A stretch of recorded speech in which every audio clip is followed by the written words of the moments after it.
What a difference a day makes. Julian Assange waking up to his first full day of freedom back home in Australia after many, many years of legal battles, political battles, diplomatic battles. He's now home in Australia to his family, who are overjoyed to have him back home here in Canberra, where he touched down last night. I was there at Canberra Airport as the plane landed. Julian Assange embracing his wife Stella Assange, greeting his father John Shipton and his legal team after what's been an incredible ordeal for the family. We're going to get more reaction this hour from a range of people, but first I want to bring in Tom Lowrey, our political reporter, who's going to have a chat with us also.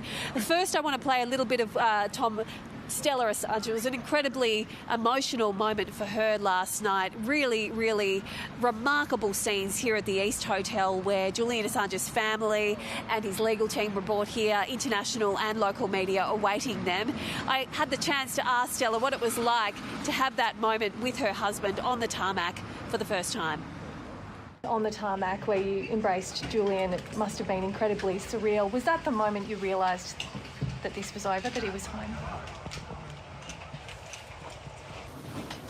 Yes, I was overcome by emotion when I first heard that there were crowds cheering that I didn't even know were there behind a fence because it was dark. And then I heard them cheer more and more and flashes, and then I turned the corner and then I saw that Julian was coming, and we embraced. And I mean, I think you've seen the pictures. I don't want to express in words what is obvious from the image. So that was Stella Assange, Julian Assange's wife. Understandably, the family asking for some privacy now as they get used to their new normal life here in Australia with Julian, a free man. There was also reaction last night from the government, Tom. The Prime Minister, Anthony Albanese, one of the first people to speak to Julian Assange as he landed on the tarmac. And we understand that Julian Assange actually said to the Prime Minister that he had saved his life. Yeah, enormous gratitude from Julian Assange, understandably, landing back in Australia the way he did last night. But the government's messaging on this has been quite interesting. The optics around this have been interesting too. The Prime Minister was the first person to one of the first people to speak to Julian when he arrived, but the government's also been careful to try and keep its distance somewhat as well. You didn't see the Prime Minister, for example, on the tarmac last night, or the Foreign Minister, Penny Wong, for that matter either. The government's calling this a triumph of sort of cautious and careful diplomacy, saying this is what can be achieved behind closed doors rather than through sort of megaphone diplomacy, but also careful not to necessarily be seen endorsing the actions of Julian Assange during his time with WikiLeaks either, saying that anyone could see at this point that this case had simply gone on for too long, that Julian Assange had, I suppose, been punished enough, I guess, if you see him as having committed some sort of crime, that regardless of where you stand, it was time for him to return to Australia. Here's how the Prime Minister explained the government's position on this last night.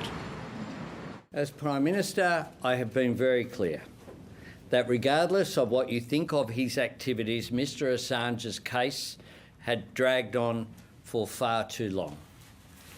I have clearly and consistently, at every opportunity and at every level, advocated for Mr Assange's case to be concluded. I am very pleased that this saga is over. So that was the Prime Minister, Anthony Albanese, speaking after his phone call with Julian Assange. Tom, what's been the reaction from the opposition? Look, there's a real diversity of views within the Parliament on this. Of course, there are some very strong supporters of Julian Assange. People like Barnaby Joyce, who you perhaps would not expect, others in the Greens and the Labor Party as well. But the coalition has been interesting in particular. Simon Birmingham, the Shadow Foreign Affairs Minister, tweeted last night, you might be able to see a graphic on the screen of his social media post, saying that Julian Assange should not be compared to people like Chung Lei, for example, or Kylie Moore Gilbert, other Australians who've been detained abroad, saying that he had, in a way, sort of seek to avoid being held accountable for his actions over the past 10 or 15 years, and the government shouldn't be welcoming him home as a hero. So, interesting messaging there from the coalition about how Australia reacts to Julian Assange, the Australian citizen on home soil, in the years to come. This will be an ongoing debate at a political level. Is he a journalist and an advocate for press freedom, someone who should be celebrated, or is he something different? That's still seemingly an open question in Australian politics. It certainly is. We also just spoke to the Foreign Minister, Penny Wong, a little earlier on the program, and she told us that actually there had been years of intensive diplomatic efforts that had gone into securing this plea deal. Here's what she had to say a little earlier.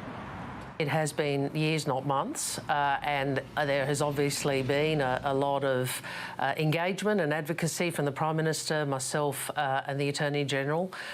Also, a lot of work to bring about this result from Kevin Rudd, our Ambassador in Washington, and Stephen Smith, the UK High Commissioner.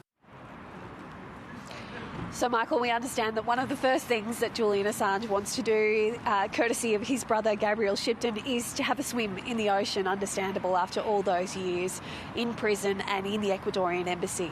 OK, Bridge, come back to you in Canberra a bit later on this half hour. To other news now, an investigation's underway into a suspected case of bird flu in a commercial egg farm in the ACT. Test results are expected later today. Authorities believe the case is linked to the outbreak in Sydney's Hawkesbury region last week. It's not yet clear how many chickens will need to be culled as a result of this latest case. Australia is joining almost 30 nations, including Israel, for large-scale military exercises that kick off today off the coast of Hawaii. More than 40 ships and 150 aircraft will take part in the US-led Rim of the Pacific.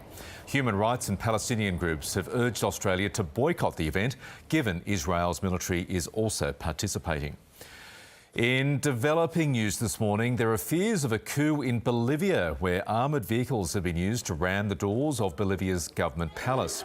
Bolivia's president is warning of what he's described as an irregular deployment of troops and is calling for democracy to be respected. We'll stay across that unfolding story. The White House has announced this morning it's still trying to secure the release of American journalist Evan Gershkovich, who has gone on trial in Russia on espionage charges. The 32-year-old from the Wall Street Journal denies collecting secret information for the CIA, and the US State Department has declared him wrongfully detained. Urgent health warnings are being issued after a spate of hospitalisations linked to Uncle Frog's mushroom gummies. At least 5 people have been treated in New South Wales hospitals since April, while there have also been reports of people suffering toxic reactions from the products interstate.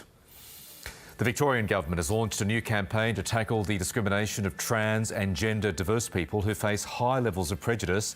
The Unsaid Says a Lot campaign focuses on the discriminatory impact of small and dismissive body language. Sydney's famous Luna Park is up for sale for the first time in almost 20 years.